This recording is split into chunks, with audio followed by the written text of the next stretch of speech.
Assalamualaikum warahmatullahi wabarakatuh. Kami dari kelompok 7 Ekonomi Mikro akan mempresentasikan hasil kerja kelompok kami tentang oligopoli.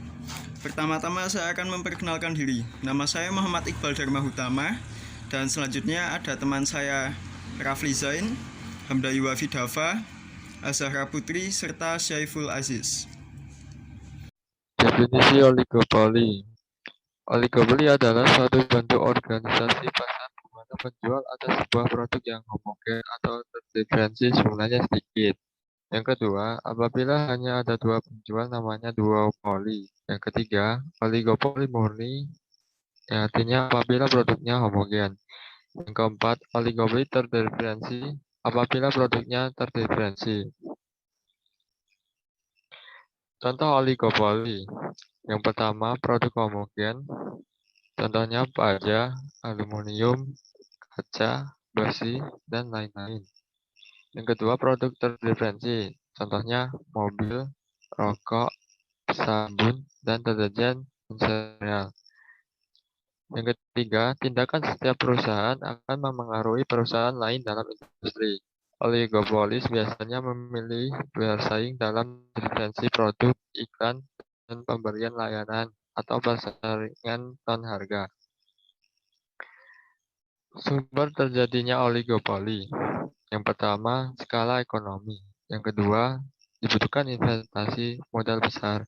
Yang ketiga, proses produksi yang dipatenkan. Yang keempat, loyalitas merek.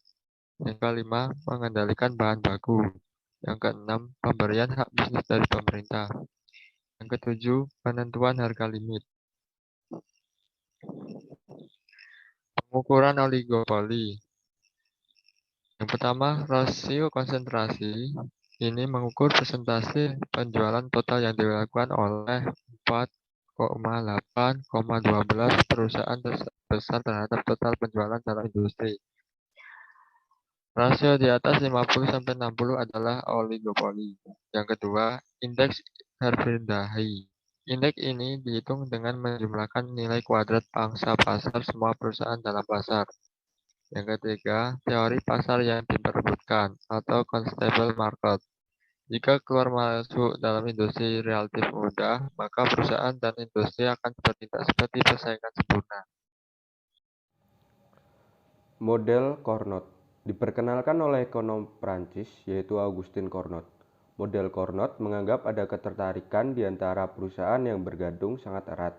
Karakteristik pasar di model Carnot: yang pertama, terdapat lebih dari satu perusahaan dan produk yang dihasilkan bersifat homogen. Yang kedua, perusahaan-perusahaan dalam pasar tidak saling bekerja sama. Perusahaan-perusahaan dalam pasar memiliki market power. Yang keempat, jumlah perusahaan dalam pasar merupakan angka tetap. Yang kelima, terdapat strategic behaviors yang dilakukan oleh perusahaan. Asumsi dasar model Carnot. Setiap perusahaan pasti akan berusaha memaksimumkan profitnya dengan harapan bahwa output decision-nya tidak akan mempengaruhi keputusan pesaingnya. Perusahaan menganggap output yang dihasilkan pesaingnya adalah tetap, sehingga semua perusahaan akan mengambil keputusan dengan mempertimbangkan output pesaingnya, tanpa menyadari bahwa gerakan mereka masing-masing menjadi dasar pengambilan keputusan pesaingnya. Model kurva permintaan yang terpatah diperkenalkan oleh Paul Sweezy. Jika perusahaan oligopoli menaikkan harga, perusahaan lain tidak akan mengikuti, sehingga permintaan akan elastis.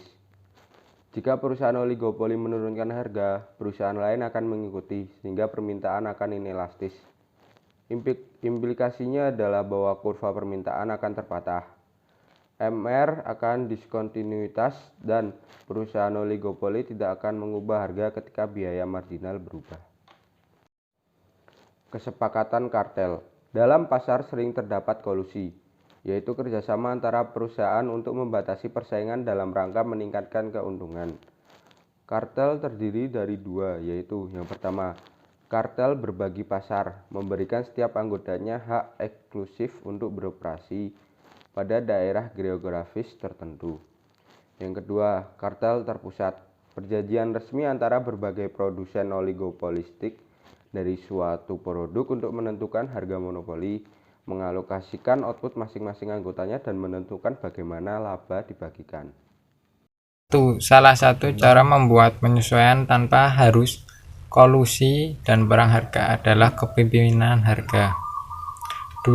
Kepemimpinan harga.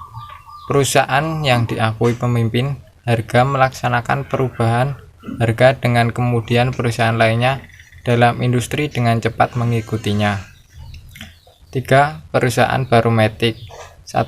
Terbesar, dominan atau perusahaan biaya terendah di industri. 2. Kurva permintaan didefinisikan sebagai kurva permintaan pasar dikurang pasokan oleh para pengikut.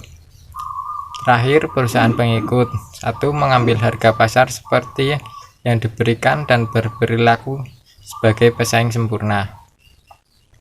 Implikasi efisiensi oligopoli. Seperti halnya monopoli, harga biasanya terjadi di atas LAC, sehingga laba dalam pasar oligopolistik bisa tetap ada dalam jangka panjang karena ada hambatan masuk ke pasar. 2. Oligopolistik biasanya tidak beroperasi pada titik terendah kurva LAC mereka. 3. Biasanya terjadi alokasi sumber daya yang tidak efisien pada perusahaan industri oligopoli. 4. Ketika memproduksi barang terdiferensi, mungkin akan terlalu banyak uang untuk pembuatan iklan dan perubahan model. Model maksimal penjualan. 1. Diperkenalkan oleh William Baumol. Rumusan dari model maksimasi penjualan adalah: manajer bisa berusaha untuk memaksimalkan penjualan setelah memastikan bahwa tingkat pengambilan yang memadai telah diperoleh, bukan untuk memaksimalkan keuntungan. 3. Penjual atau pendapatan TR akan maksimal ketika perusahaan menghasilkan kuantitas yang menetapkan penerimaan marginal sama dengan 0. Perkembangan oligopolis global. 1. Terjadi kecenderungan bagi lahirnya oligopolis global yang semakin cepat karena banyak perusahaan besar di dunia semakin bertambah besar akibat pertumbuhan internal dan merger. 2. Perusahaan yang sedang berkembang. Perbankan internasional, industri hiburan dan komunikasi, serta produk sehari-hari, makanan, obat-obatan, elektronika, dan pesawat terbang komersial. Sebuah perusahaan bisa saja merupakan monopolis di pasar nasional, akan tetapi pada saat yang sama akan menghadapi persaingan dari oligopolis global yang semakin besar dan efisien. Selanjutnya yaitu arsitektur yang ideal. Arsitektur perusahaan adalah jalan atau cara perusahaan di organisasi bergerak atau beroperasi dan merespon perubahan di pasar. Beberapa arsitektur perusahaan ideal. Yang pertama, perusahaan ideal berkonsentrasi pada kompetensi inti dan mensubkontrakkan seluruh aktivitas lainnya. Yang kedua, perusahaan ideal adalah organisasi pembelajar. Yang ketiga, perusahaan yang ideal akan mengoperasikan pabrik atau perusahaan dengan benar-benar efisien. Yang keempat, perusahaan ideal mengkombinasikan fisik dan maya dengan tanpa halangan. Dan yang terakhir, perusahaan yang ideal adalah perusahaan yang bisa dengan segera bereaksi atau real-time enterprise. Selanjutnya yaitu ada perusahaan maya atau virtual corporation. Jaringan kerja temporer, perusahaan independen atau pemasok, pelanggan, dan bahkan pesaing yang bergabung bersama dengan kontribusi kemampuan intinya masing-masing untuk secara cepat mengambil keuntungan di pasar. Syarat yang pertama yaitu perusahaan maya harus dibentuk oleh rekan yang dapat diandalkan dan terbaik di bidangnya. Yang kedua, jaringan kerja harus melayani keinginan untuk semua rekan dalam kondisi yang menguntungkan. Yang ketiga, setiap perusahaan harus memberikan orang yang terbaik dan terpandai untuk jaringan kerja. Yang kelima, tujuan jaringan kerja harus jelas. Dan yang terakhir, jaringan kerja tersebut harus membangun infrastruktur komunikasi. Selanjutnya yaitu relationship enterprise.